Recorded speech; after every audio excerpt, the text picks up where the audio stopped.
L'expiation de Waterloo, Waterloo, Waterloo. Morne pleine, comme une onde qui bout dans une urne trop pleine, dans ton cirque de bois, de coteaux, de vallons, la pâle mort mêlait les sombres bataillons. D'un côté c'est l'Europe et de l'autre la France. Choc sanglant, des héros dieux trompaient l'espérance. Tu désertais, victoire, et le sort est hélas. Ô Waterloo, je pleure et je m'arrête, hélas.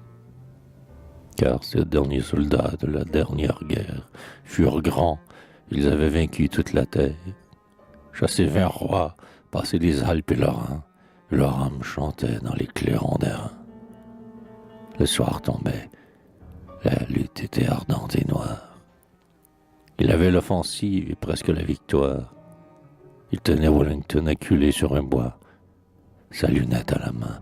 Il observait parfois le centre du combat, point obscur où tressaille la mêlée, effroyable et vivante broussaille, et parfois l'horizon, sombre comme la mer. Soudain, joyeux, il dit « Grouchy ». C'était Blücher. L'espoir changea de camp, le combat changea d'âme. La mêlée en hurlant grandit comme une flamme. La batterie anglaise écrasa nos carrés. La plaine où frissonnaient les drapeaux déchirés ne fut plus dans les cris des mourants qu'on égorge qu'un gouffre flamboyant, rouge comme une forge. Gouffre où les régiments, comme des pans de murs, tombaient, où se couchaient comme des épimures les hauts tambours-majors au panache énorme, où l'on entrevoyait des blessures difformes. Carnage affreux, moment fatal, l'homme inquiet sentit que la bataille entre ses mains pliait.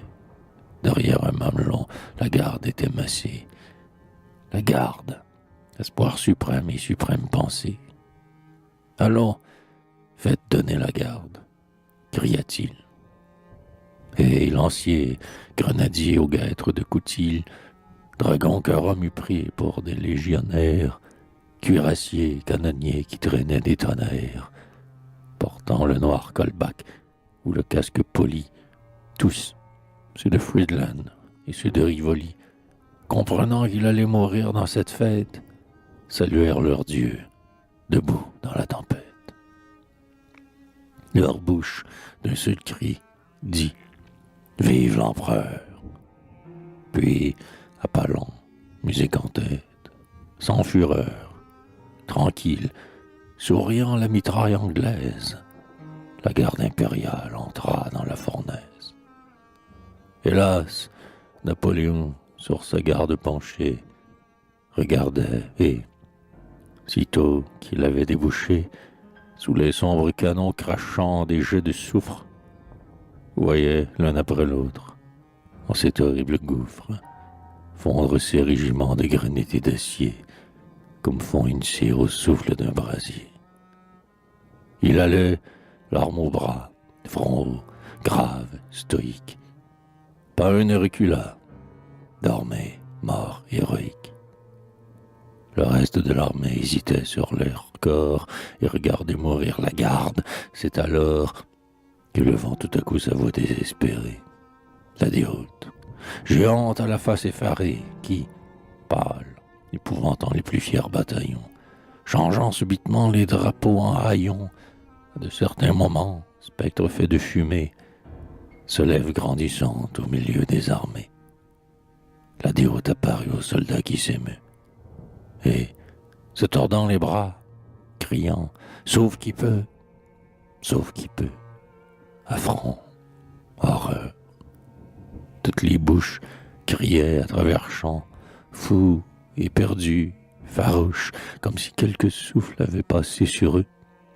Parmi les lourds caissons et les fourgons poudreux, roulant dans les fossés, se cachant dans les seigles, jetant chacos, manteaux, fusils, jetant les aigles, sous les sabres prussiens, ces vétérans, au deuil, tremblaient, hurlaient, pleuraient, couraient, en un clin d'œil, comme s'envole au vent une paille enflammée, s'évanouit ce bruit qui fut la grande armée. Et cette plaine, hélas, où l'on rêve aujourd'hui, vit fuir ceux devant qui l'univers avait fui.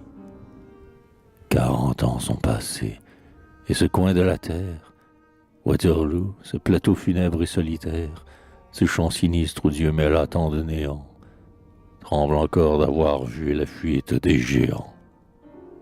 Napoléon les vit s'écouler comme un fleuve, hommes, chevaux, tambours, drapeaux, et dans l'épreuve, sentant confusément revenir son remords, levant les mains au ciel, il dit « Mes soldats morts, moi vaincu, mon empire est brisé comme verre. Est-ce le châtiment cette fois, Dieu sévère ?»